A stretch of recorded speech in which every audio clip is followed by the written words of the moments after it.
Hi hello friends, வணக்கம் எல்லாருக்கும்.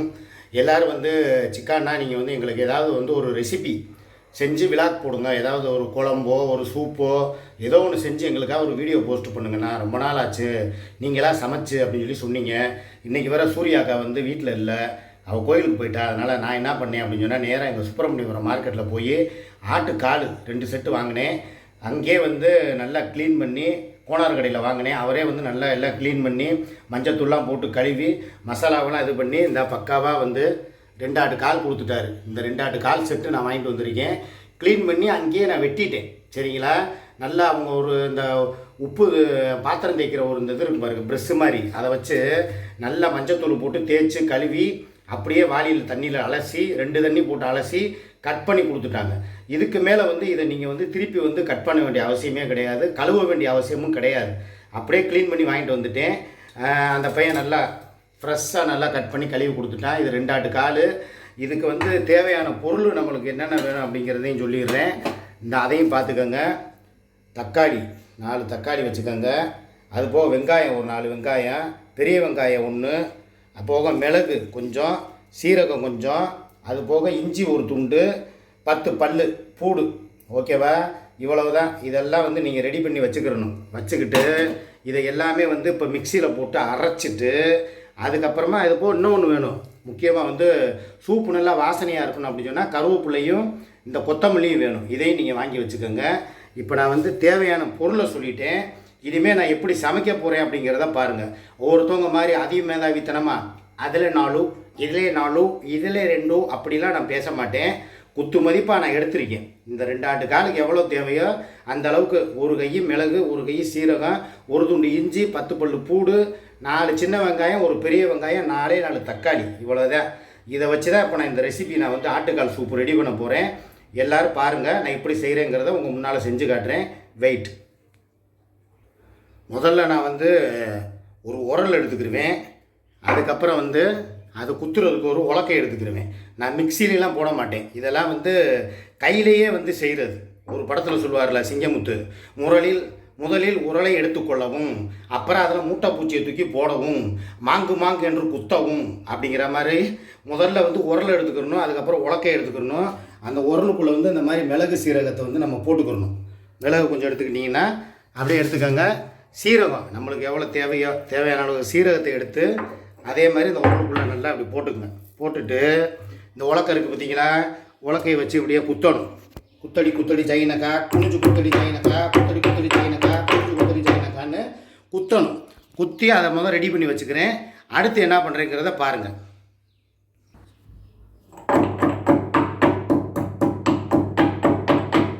இப்படி குத்தணும்ப்பா.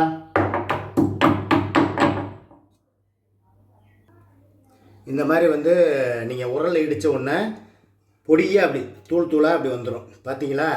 முழுசாக வந்து அரைக்கக்கூடாது. நல்லா ஒரு மொறுன்னு இருக்கிற மாதிரி இந்த மாதிரி அரைச்சி வச்சுக்கோங்க மிளகு சீரகத்தை. ஓகேவா?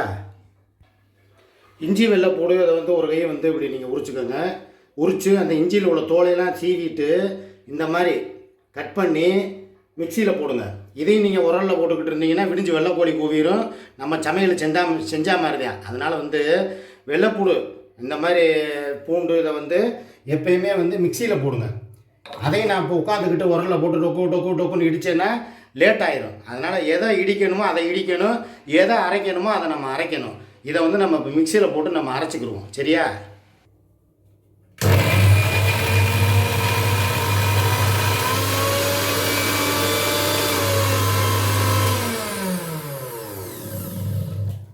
லேசாக கொஞ்சம் தண்ணி ஊற்றிக்கோங்க. அப்போ தான் வந்து அந்த பூண்டும் இஞ்சியும் நல்லா அரைப்படும். இப்போ நம்ம அரைச்சி எடுத்துக்கிட்டோம். ரொம்பவும் வந்து அப்படியே மாவாக அரைச்சிடாதீங்க. நல்லா அந்த மாதிரி வந்து சொரன்னு இருக்கணும். இந்த அளவுக்கு இப்படி இந்த பக்குவத்தில் அரைச்சிக்கோங்க இஞ்சியும் பூண்டையும். ஒரு பெரிய வெங்காயத்தை எடுத்து அதையும் இதே மாதிரி போட்டு அரைச்சிக்கோங்க. ஒரே ஒரு பெரிய வெங்காயம்.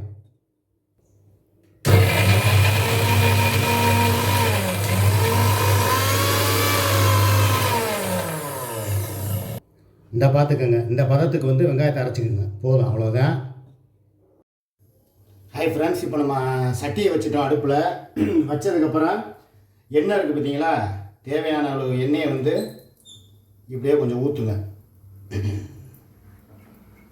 அவ்வளோதான், ரொம்ப ஊற்றக்கூடாது, தேவையான அளவு போதும். இப்போ எண்ணெய் கொதிச்சிருச்சு. இந்த எண்ணெயில் முதல்ல வந்து வெங்காயத்தை போடுங்க.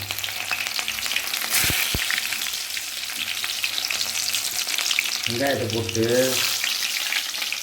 அதுக்கப்புறம் அரைச்சி வச்ச இஞ்சி பூண்டு பேஸ்ட் இருக்குது பார்த்தீங்களா, அரைச்சி வச்ச இஞ்சி பூண்டு பேஸ்ட்டு அதை போடுங்க. அதுக்கப்புறம் ஒரு கரண்டி எடுத்து நல்லா கிண்டி விட்டுருங்க. இப்படியே கிண்டிங்கன்னா நல்லா பொன்னிறமாக வரும், அது வரைக்கும் கிண்டுங்க. இப்போ பார்த்தீங்கன்னா அந்த மசாலா வந்து வெள்ளைப்பூடு வெங்காயம் எல்லாமே வந்து பொன்னிறமாக வந்துருச்சு. இப்போ வந்ததுக்கப்புறம் என்ன பண்ணணும்னா பக்கத்தில் இருக்கிற மிளகு சீரகத்தூள் இருக்குது பார்த்தீங்களா, அதை எடுத்து அதில் அப்படியே தூவுங்க.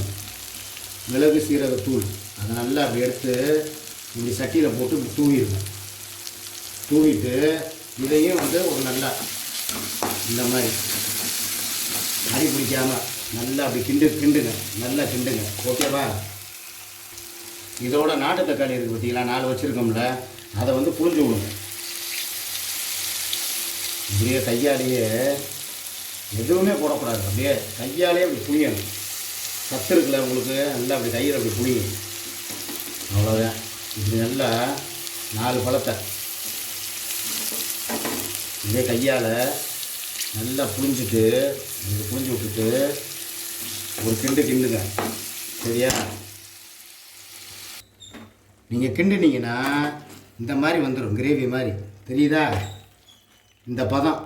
இதில் என்னென்ன இருக்குது? இப்போ வெங்காயம், வெள்ளைப்பூடு, இஞ்சி, அப்புறம் தக்காளி, அப்புறம் இஞ்சி பூண்டு பேஸ்ட், இது எல்லாத்தையும் போட்டு நம்ம கிண்டி இப்போ ரெடியாக வச்சுருக்கோம். இதில் கொஞ்சோண்டு மஞ்சத்தூள் நம்ம சேர்க்கணும். சரியா? இப்போ நம்ம தேவையான அளவு மஞ்சத்தூள் அதையும் நம்ம போட்டுக்கிறணும். அதில் மஞ்சத்தூள் போட்டாச்சு. பத்தலைன்னா இன்னும் கொஞ்சம் கூட போட்டுங்க. சரியா? மஞ்சத்தூள், நறுக்கி வச்ச 4 பச்சை மிளகா இதையும் போட்டுக்குங்க. அவ்வளோதான். இதையும் போட்டுட்டு நல்லா ஒரு கிண்டு, இந்த மாதிரி வந்து ஒரு கிண்டிடுங்க. இப்படி நல்லா கிண்டி விடுங்க. கிண்டி விட்டுட்டு அடுத்து வர்றேன்.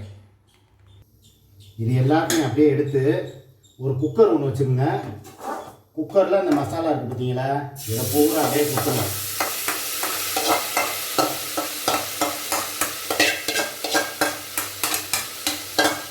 இந்த மசாலாவை கொட்டிட்டு நீங்கள் ரெடி பண்ணி வச்சுருக்கீங்கல்ல அந்த ஆட்டுக்கால், இந்த ஆட்டுக்காலை அப்படியே எடுத்து இதில் போடுங்க.